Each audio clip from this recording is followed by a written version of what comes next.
Chapter 20. The last thing Beauchamp said to him was, "Don't forget now, this is our business deal. It don't concern nobody else. You take that bag of meat and hide it somewhere, and I'll bring you more meat tomorrow. In the meantime, you keep your mouth shut." At 3 o'clock the school bus pulled up, belching and gasping and sighing. Norton and Billy Threemonger started pelting Rob with date palms before the bus even came to a complete stop. The bus door opened, and Sistine came running toward him, dodging the dates, looking as serious as a soldier on a battlefield. "Let's go see the tiger," she shouted to him. Rob was dismayed to see that she was still wearing his shirt and jeans. "Where's your dress?" he blurted. "In here," she said. She held up the same grocery bag he had given her the night before. "I changed as soon as I got out of the house. My mother doesn't know. I found a book in the library today and read about big cats. Do you know that panthers live in the woods here? We could set the tiger free, and he could live with them. Come on," she said. She started to run. Rob ran too. But the keys to the cage felt heavy in his pocket, and they bumped up against his leg and slowed him down, so that Sistine beat him there. When he arrived, she was standing pressed up against the fence, her fingers wrapped in the chain link. "Tigers are an endangered species, you know," she said. "It's up to us to save him." "Watch out he don't attack you," Rob said. "He won't. Tigers only attack people if they're desperately hungry." "Well, this one ain't hungry." "How do you know?" Sistine asked, turning around and looking at him. "Well," said Rob, "he ain't skinny, is he? He don't look starved." Sistine stared at him hard, and Rob opened his mouth and let the word fall out. "Keys," he said. Every secret, magic word he had ever known. Tiger and Cancer and Caroline. Every word in his suitcase seemed to fall right out of him when he stood before Sistine. "What?" she said. "Keys," he said again. He cleared his throat. "I got the keys to the cage." "How?" "Beauchamp," he told her. "He hired me to feed his tiger, and he gave me the keys." "All right," said Sistine. "Now all we have to do is open the locks and let him go." "No," said Rob. "Are you crazy?" she asked him. "It ain't safe. It ain't safe for him. My friend Willie Mae, she had a bird and let it go, and it just got ate up." "You're not making any sense," she told him. "This is a tiger. A tiger is not a bird. And I don't know who Willie Mae is, and I don't care. You can't stop me from letting this tiger go. I'll do it without the keys. I'll saw the locks off myself." "Don't," said Rob. "Don't," she mocked back, and then she spun around and grabbed hold of the cage and shook it, the same way Beauchamp had earlier that day. "I hate this place," she said. "Can't wait for my dad to come and get me. When he gets here, I'm going to make him come out here and set this tiger free. That's the first thing we'll do." She shook the cage harder. "I'll get you out of here," she said to the pacing tiger. "I promise." She rattled the cage as if she was the one who was locked up. The tiger paced back and forth without stopping. "Don't," said Rob. But she didn't stop. She shook the cage and beat her head against the chain link, and then he heard her gasp. He was afraid that she might be choking. He went and stood next to her, and he saw that she was crying. Crying. Sistine. He stood beside her, terrified and amazed.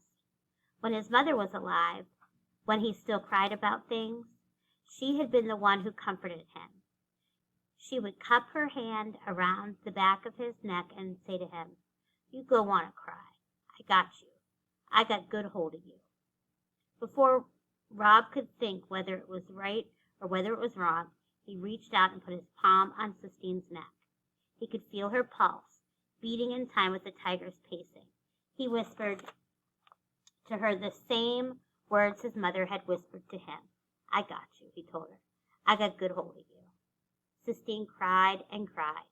She cried as if she would never stop, and she did not tell him to take his hand away. Chapter 21. By the time they started walking back to the Kentucky Star, it was dusk. Sistine was not crying, but she wasn't talking either, not even about letting the tiger go. "I have to call my mother," she said to him in a tired voice when they got to the motel. "I'll go with you," said Rob. She didn't tell him not to, so he walked with her across the parking lot. They were almost in the laundry room when Willie Mae materialized out of the purple darkness. She was leaning up against her car, smoking a cigarette. "Boo," she said to Rob. "Hey," he told her back. "Somebody following you," she said, jerking her head at Sistine. "This is Sistine," Rob told her. And then he turned to Sistine and said, "This is Willie Mae, the one I was telling you about, the one who had the bird and let it go." "So what?" said Sistine. "So nothing," said Willie Mae. Her glasses winked in the light from the falling Kentucky Star. "So I had me a bird." "Why are you hanging around in the parking lot trying to scare people?" Sistine asked, her voice hard and mean. "I ain't trying to scare people," said Willie Mae. "Willie Mae works here," said Rob. "That's right," said Willie Mae. She reached into the front pocket of her dress and pulled out a package of 8-ball gum. "You know what?" she said to Sistine. "I know you. You ain't got to introduce yourself to me. You angry. You got all the anger in the world inside you. I know angry when I've met it. Been angry most of my life." "I'm not angry," Sistine snapped. "All right," said Willie Mae. She opened the package of 8-ball. You an angry liar, then. Here you go." She held out a stick of gum to Sistine. Sistine stared for a long minute at Willie Mae, and Willie Mae stared back. The last light of dusk disappeared, and the darkness moved in. Rob held his breath. He wanted desperately for the two of them to like each other. When Sistine finally reached out and took the gum from Willie Mae, he let his breath go in a quiet whoosh. Willie Mae nodded at Sistine, and then she extended the pack to Rob. He took a piece and put it in his pocket for later. Willie Mae lit another cigarette and laughed. "Ain't that just like God," she said, "throwing the two of you together?" She shook her head. "This boy full of sorrow, keeping it down low in his legs. And you," she pointed her cigarette at Sistine, "you all full of anger, got it snapping out of you like lightning. You some pair, that's the truth." She put her arms over her head and stretched, and then straightened up and stepped away from the car. Sistine stared at Willie Mae with her mouth open. "How tall are you?" she asked. 6'2", said Willie Mae, "and I got to get on home. But first, I got some advice for you." "I already gave this boy some advice. You ready for yours?" Sistine nodded, her mouth still open. "This is it. Ain't nobody gonna come and rescue you," said Willie Mae. She opened the car door and sat down behind the wheel. "You gotta rescue yourself. You understand what I mean?" Sistine stared at Willie Mae. She said nothing. Willie Mae cranked the engine. Rob and Sistine watched her drive away. "I think she's a prophetess," said Sistine. "A what?" said Rob. "A prophetess," said Sistine. "They're painted all over the Sistine ceiling. They're women who God speaks through." "Oh," said Rob, "a prophetess." He turned the word over in his mouth. "Prophetess," he said again. He nodded. That sounded right. If God was going to talk through somebody, it made sense to Rob that he would pick Willie Mae. Chapter 22. "You out in the woods with that girl again?" his father asked as soon as Rob stepped into the room. "Yes, sir," said Rob. "Look over here, son." His father was standing by Rob's bed. "Sir?" said Rob. His heart sank. He knew what his father had found, the meat. He had hidden it under his bed until it was time to go and feed the tiger again. "Where'd this meat come from?" his father asked, pointing at the bloody brown bag. Without thinking, Rob said, "Bo Camp." Beaucamp, his father repeated, low and dark. Beaucamp. He don't hardly pay me enough to get by, and now he's giving us his rotten meat. He thinks I ain't man enough to put meat on my own table.